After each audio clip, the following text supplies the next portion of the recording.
ప్రతి కార్యకర్త ఐక్యమత్యంతో పనిచేసి రాబోయే స్థానిక ఎన్నికల్లో గ్రామాన బీజేపీ జెండా ఎగరవేయాలని పాలమూరు ఎంపీ డీకే అరుణ కార్యకర్తలకు పిలుపునిచ్చారు. నారాయణపేట జిల్లా కేంద్రంలో బీజేపీ నారాయణపేట జిల్లా అధ్యక్షుడు కె సత్య యాదవ్ ప్రమాణ స్వీకార కార్యక్రమానికి ముఖ్య అతిథిగా ఎంపీ డీకే అరుణ పాల్గొన్నారు. నూతనంగా జిల్లా అధ్యక్షుడిగా ప్రమాణ స్వీకారం చేసిన కొండ సత్య యాదవ్ ను ఎంపీ డీకే అరుణ బీజేపీ నాయకులతో కలిసి శాలువ గజమాలతో సన్మానించారు. ఈ సందర్భంగా ఎంపీ డీకే అరుణ మాట్లాడుతూ జిల్లాలోని 2 నియోజకవర్గాలలో రాబోయే స్థానిక ఎన్నికల్లో విజయదుందుబి మోగించే దిశగా నారాయణపేట జిల్లా అధ్యక్షులు సత్య యాదవ్ అందరినీ కలుపుకొని ముందుకు వెళ్లాలన్నారు. కేంద్ర ప్రభుత్వం అందిస్తున్న సంక్షేమ పథకాలను గ్రామ స్థాయికి వెళ్లే విధంగా ప్రతి కార్యకర్త కంకణబద్దుడై పనిచేస్తూ గత పార్లమెంట్ ఎన్నికల్లో వచ్చిన ఓట్ల కన్నా రాబోయే స్థానిక ఎన్నికల్లో భారీ మెజారిటీతో ఎక్కువ సీట్లను కైవసం చేసుకునేలా ప్రణాళికను రూపొందించుకొని ముందుకు సాగాలని ఆమె కోరారు. అనంతరం ప్రమాణ స్వీకారానికి విచ్చేసిన బీజేపీ నాయకులు కార్యకర్తలు నూతన జిల్లా అధ్యక్షుడు కొండ సత్య యాదవ్ ను శాలువ పూలమాలలతో సన్మానించి శుభాకాంక్షలు తెలియజేశారు. ఈ కార్యక్రమంలో బీజేపీ రాష్ట్ర నేత నాగురావు నామాజీ, రతంగ్ పాండురెడ్డి, బి కొండయ్య, మాజీ జిల్లా అధ్యక్షులు శ్రీనివాస్, రఘురామయ్య గౌడ్, రఘువీర్ యాదవ్, డొంగల లక్ష్మీకాంత్ రెడ్డి, కర్ణేస్వామి, భాస్కర్ తదితర నాయకులు కార్యకర్తలు పెద్ద ఎత్తున పాల్గొన్నారు.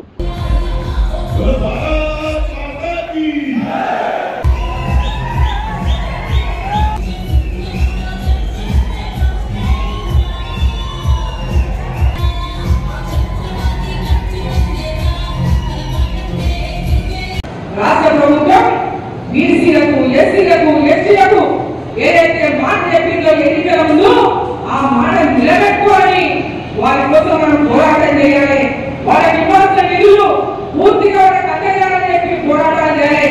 బీసీలకు, ఎస్సీలకు, ఎస్టీలకు పెద్ద ఎత్తున లోన్ ఇచ్చి వారి బ్యాంకుల ద్వారా స్వయం వారికి ఆదుకోవాలని చెప్పి పోరాటం చేయాలి.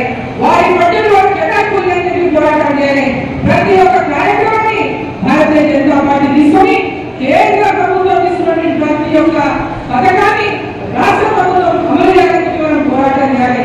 అనేక కార్యక్రమాలు తీసుకొని మరి ముందుకు పోతూ మరి రాబోయేటువంటి కాలంలో స్థానిక సంస్థలు కానీ ఎలక్షన్లు వచ్చిన మున్సిపాలిటీ ఎన్నికలు కానీ, మండల ఎన్నికలు కానీ, గ్రామ పంచాయతీ ఎన్నికలు కానీ అన్ని ఎన్నికల్లో కూడా మన అభ్యర్థులు తెలిసే విధంగా ఎలక్షన్లలో అందరూ లేకుండా ఎలక్షన్లలో మన పార్టీని గెలిపించుకోవడానికి రూపులు లేకుండా నాగిని లేకుండా మనం అందరం కట్టుకుంటేనే భారతీయ జనతా పార్టీ కార్యకర్తలందరూ ఒక్కటిగా అయితేనే మనకి అధికారంలోకి వస్తేనే ఉన్నటువంటి ప్రతి కార్యకర్తలకు న్యాయం జరుగుతుందని సందర్భంగా తెలియజేస్తాము.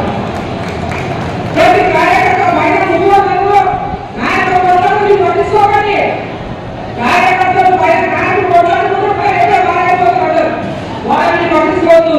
మీరు ఖచ్చితంగా భారతీయ జనతా పార్టీ కోసం ఒకటై మేము అధికారంలోకి రావాలనేటువంటి లక్ష్యంతో కలిసి పనిచేయాలని చెప్పి సందర్భంగా నేను తెలియజేస్తా ఉన్నా. కష్టపడేది మీరు, ఊళ్ళలో బాధపడేది మీరు. కాబట్టి ఖచ్చితంగా అధికారంలోకి రావాలని చెప్పి ఆ యొక్క కసితో ప్రతి కార్యకర్త పనిచేయాలని చెప్పి సందర్భంగా నేను కోరుకుంటూ కానీ కొత్త అధ్యక్షుడు మండల అధ్యక్షుడు కానీ అదేవిధంగా మాజీ మండల అధ్యక్షుడు కానీ వివిధ హోదా అనుభవించినటువంటి సీనియర్ నాయకులు కానీ ప్రతి ఒక్కరు కూడా కలిసి కట్టుగా భారతీయ జనతా పార్టీ గెలుపు కోసం